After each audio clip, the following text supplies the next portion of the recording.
Hello friends, మీరు కనుక subscribe చేసుకోకుండా ఈ వీడియో చూస్తుంటే ప్లీజ్ సబ్స్క్రైబ్ చేసుకోండి. ఈరోజు కథలోకి వెళ్ళిపోదాం. ప్రయాణికుల చూపంతా అతనిపైనే పడింది. బస్సు బయలుదేరుతున్నట్టు చూపించటానికి బస్సు డ్రైవర్ బస్సును ఒక్కసారిగా కుదిపి వేగంగా బస్సును బస్ స్టేషన్ బయటకు తీసుకువచ్చి రోడ్డు పక్కన ఆపాడు. దానికి అరగంట పట్టింది. అది కూడా ఆ బస్సు వెనక అదే రూటులో వెళ్ళే మరో బస్సు హారన్ మోత ఈ బస్సు డ్రైవర్ని కదలమని చెప్పటంతో. బస్సులో సీట్లను నింపటానికి ఇదొక ఎత్తు. చివరి క్షణాన వేగంగా పరిగెత్తుకు వచ్చి ఎక్కి కూర్చున్న అతనే చక్రధర్. వచ్చి కూర్చున్న దగ్గర నుండి ఒకటే వాగుడు. అందుకే ప్రయాణికుల చూపంతా అతనిపైనే పడింది. రైలు ప్రయాణం కంటే బస్సు ప్రయాణమే నాకు చాలా నచ్చుతుంది.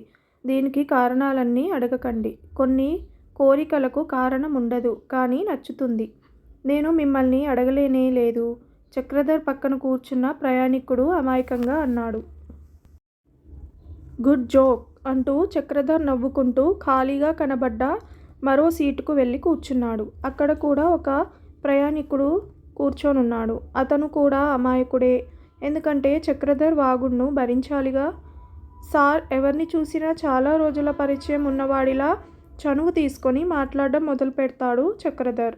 ఎవరండి ఆ చక్రధర్? నేనేనండి అంటూ చక్రధర్ పగలబడి నవ్వటంతో ఆ ప్రయాణికుని ముఖం వాడిపోయింది.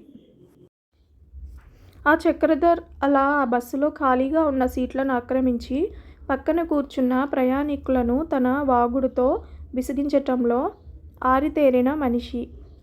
అతని దగ్గర నుండి తప్పించుకోవటానికి అందరూ తలో ట్రిక్కు వేయాల్సి వస్తుంది. ఒకరు పాటలు వింటున్నట్టు చెవిలో ఇయర్ ఫోన్స్ పెట్టుకొని నాటకం ఆడితే, కొందరు అప్పుడే సెల్ ఫోన్ చెవి దగ్గర పెట్టుకొని ఫోన్లో మాట్లాడుతున్నట్టు నాటకం ఆడుతున్నారు. మాట్లాడడానికి పక్కన మనిషి ఉన్నాడా అన్నది మాత్రమే చూస్తాడు చక్రధర్. పక్కతను తన మాటలు వింటున్నాడా లేదా అన్నది అతనికి అనవసరం. రఘుపతికి పక్కవారి మాటల నుండి తప్పించుకోవటానికి నిద్రపోతున్నట్టు ఫోజు పెట్టడం అలవాటు. చాలామందికి పక్క ప్రయాణికుల వాగుడు నుండి తప్పించుకోవటానికి నిద్రఫోజు చాలా ఉపయోగకరమైన ఆయుధం. ఏమిటి సార్ నిద్ర? మీకు నైట్ షిఫ్ట్ అనుకుంటా. జాగ్రత్తగా నిద్రపోండి. ఈ ఏరియాలో దొంగతనాలు ఎక్కువ. మిమ్మల్ని జాగ్రత్తగా ఉండమని చెప్పటానికే ఈ చక్రధర్ నిద్రాభంగం కలిగించాడు. హలో, ఊరికే నోరు మూసుకొని కూర్చోవయ్యా. నిద్రపోతున్నానని తెలిసి కూడా వాగుతున్నావు. నీకు కొంచెం కూడా ఇంకిత జ్ఞానం లేదా? అందామని అనుకున్నాడు, కానీ ఎందుకనో చెప్పలేకపోయాడు. మిగతా ప్రయాణికుల లాగానే రఘుపతి కూడా మౌనంగా నిద్రాభంగిమలో ఉండిపోయాడు. సార్, ఏ పని మీద ఈ ప్రయాణం? ఈ చక్రధర్ తెలుసుకోవచ్చా? ఆఫీస్ పని మీద వెళ్తున్నాను. చక్రధర్తో మాట్లాడకూడదనుకున్నాడు రఘుపతి, కానీ చక్రధర్ ఎలాగో మాట్లాడేటట్లు చేశాడు. ఆ వాగుడుకాయ దగ్గర ఎంత గొప్ప మనిషైనా సరెండర్ అయిపోతాడు. మాట్లాడే చంపేశాడు అని విన్నామే, ఇతనేనా అతను? మనసులోనే అనుకున్నాడు రఘుపతి. గవర్నమెంట్ ఉద్యోగమా, ప్రైవేట్ ఉద్యోగమా? చేతి నిండా జీతం ఇచ్చే ఉద్యోగం. జీతం కోసమే కదా అందరూ ఉద్యోగానికి వెళ్తున్నారు. ఈ చక్రధర్కి ప్రైవేట్ ఉద్యోగం. ఈ వారం పని ముగించుకొని ఇంటికి వెళ్తున్నాను. శని ఆదివారాలలో భార్యా పిల్లలతో సరదాగా కాలం గడిపితేనే ఆ పైవారం ఉత్సాహంగా ఉండొచ్చు.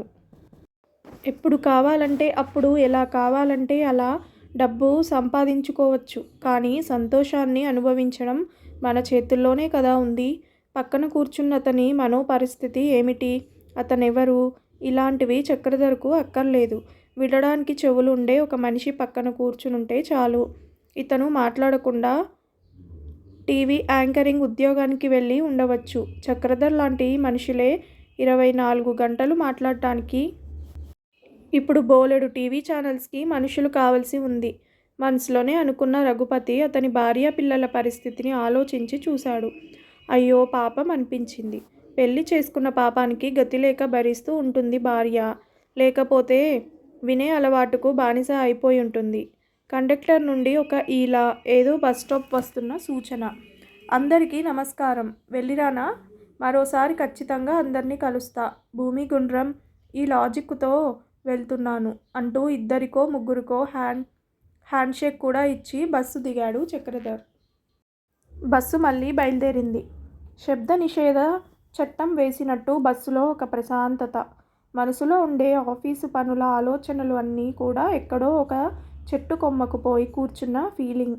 మళ్ళీ ఆ ఆఫీస్ ఆలోచనలు తవ్వి బయటకు తీసి హెడ్ ఆఫీస్లో అప్పచెప్పాలి. మొదట్లో చక్రధర్ వాగుడు, చేష్టలు చికాకు తెప్పించినాయి గానీ పోను పోను అతని వాగుడు అందరికీ నచ్చినట్లు అనిపించడమే నిజం. ఆ చక్రధర్ వాగుడు వలన 2 గంటల బస్సు ప్రయాణం ఎలా గడిచిందో తెలియడం లేదు. చిన్నపిల్లాడి లాగా కలిసిపోయాడు. అందుకే అతన్ని కోపగించుకోలేకపోయాను. కష్టాలే లేని మనిషికంటూ ప్రయాణికులు మాట్లాడుకుంటూనే వారి వారి స్టాపింగ్లలో దిగిపోయారు. బస్ స్టేషన్లోకి వచ్చి ఆగినప్పుడు మిగిలింది రఘుపతి, ఇంకో 4 మాత్రమే. బస్సు దిగిన వెంటనే రఘుపతిని అతని ఆఫీస్ పనుల ఆలోచనలు చుట్టుముట్టాయి. పని త్వరగా అయిపోతే వెంటనే తిరిగి వెళ్ళిపోవచ్చు. కానీ హెడ్ ఆఫీస్లో పని చూసుకోవాలంటే వాళ్ళ లంచ్ టైం అయిన తర్వాతే వెళ్ళాలి అనుకుంటూ సెల్ఫోన్లో టైం చూసుకున్నాడు. టైం మధ్యాహ్నం 12. హలో, ఇదెవరండి? అలవాటైన కండక్టర్ గొంతు. దిగేటప్పుడు బస్సు మెట్ల మీద నిలబడి వెనక్కి తిరిగి చూశాడు రఘుపతి. కండక్టర్ చేతిలో బ్రౌన్ రంగు హ్యాండ్ బ్యాగ్. ఇది ఆ చక్రధర్ చేతిలో ఉండటం చూశాను కదా. గుర్తుకు రావడంతో కండక్టర్, ఈ హ్యాండ్ బ్యాగ్ చక్రధర్ గారిది చెప్పాడు రఘుపతి. అవును, ఆయన పేరు కూడా ఉంది. ఇప్పుడేం చేయాలి? ఆయన 2 స్టాపింగ్లకు ముందే దిగిపోయాడే. నేను కావాలంటే ఆయనకు తీసుకువెళ్ళి ఇచ్చేయనా? హెడ్ ఆఫీస్లో పని పూర్తి చేసుకోవటానికి ఇంకా చాలా సమయం ఉందన్న ధైర్యంతో కండక్టర్తో అన్నాడు రఘుపతి. ఆయన మీకు తెలుసా అని కండక్టర్ అడిగినప్పుడు, నీకిది అవసరమేనా? లేనిపోని సహాయాలకు వెళ్తే ఇంతే. రఘుపతి మనసు అతన్ని ప్రశ్నించింది. లేదు, కానీ ఇప్పుడు తెలిసిన మనిషి అయ్యాడు. నేను కూడా వెంటనే బస్సును రిటర్న్ ట్రిప్కు తీయాలి. మీకెందుకు లేనిపోని శ్రమ అని ఆలోచిస్తున్నాను. ముఖ్యమైన బ్యాగ్ అయితే ఆయనే వచ్చి తీసుకొనివ్వండి. బ్యాగులో ముఖ్యమైనవి ఏమున్నాయో మనకేం తెలుసు?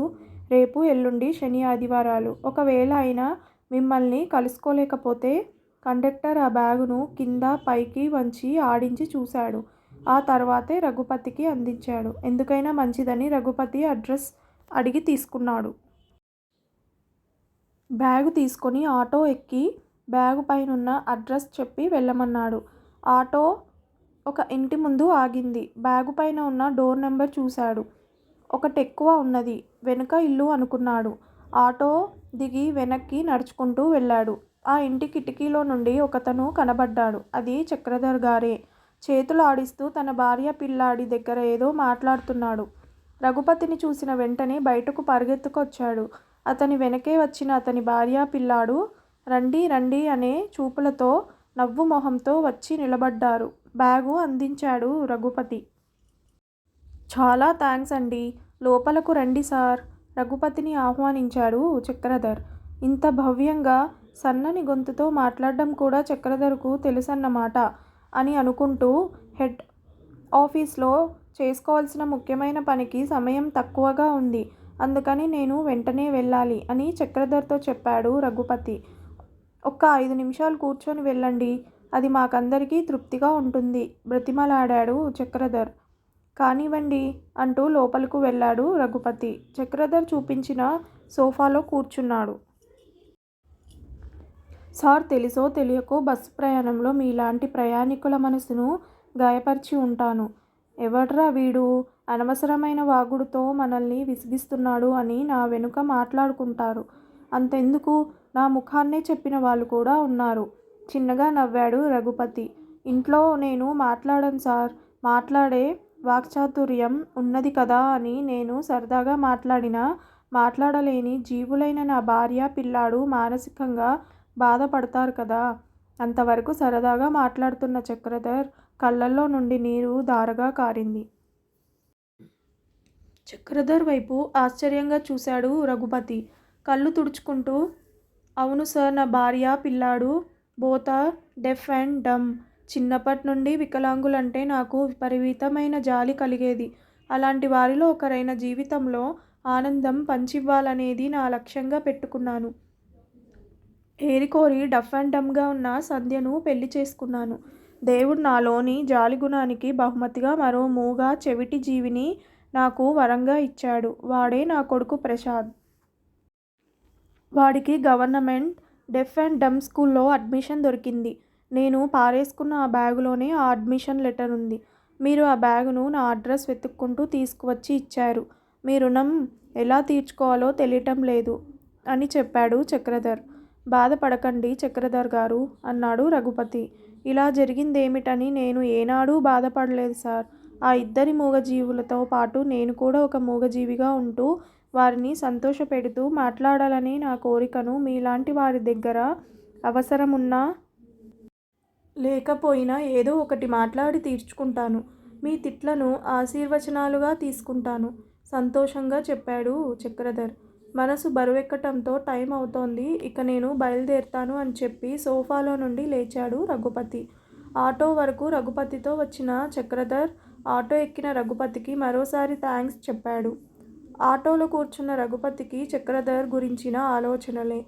మనిషి తప్పనిసరిగా చేయాల్సినవి రెండు. ఒకటి తనకు తాను సంతోషంగా జీవించటం. మరొకటి పరోపకారం కోసం తన జీవితాన్ని మలుచుకోవడం. ఈ రెండిటినీ జీవితంలో పాటిస్తున్న నేను చూసిన మొదటి వ్యక్తి Chakradhar. Hats off to him. సహజమైన మనిషిగా కనిపించడానికి చక్రధర్ ఎంత శ్రమ పడ్డాడో తెలియదు కానీ నాకు మాత్రం ఇక శ్రమే. ఎందుకంటే పబ్లిక్ ప్రదేశాలలో గట్టిగా మాట్లాడే వాళ్ళను చూస్తే మనసు రకరకాలుగా ఆలోచిస్తుంది. ఆ ఆలోచనలను ఎలా కట్టడి చేయాలో అనుకుంటూ భారమైన మనసుతో ఆటో సీట్లో వెనక్కి వాలి కళ్ళు మూసుకున్నాడు రఘుపతి. విన్నారు కదా ఫ్రెండ్స్. ఈ కథ కనుక మీకు నచ్చితే ప్లీజ్ సబ్స్క్రైబ్ చేయండి. అలాగే లైక్ చేయడం మర్చిపోకండి. Thank you so much for watching this video.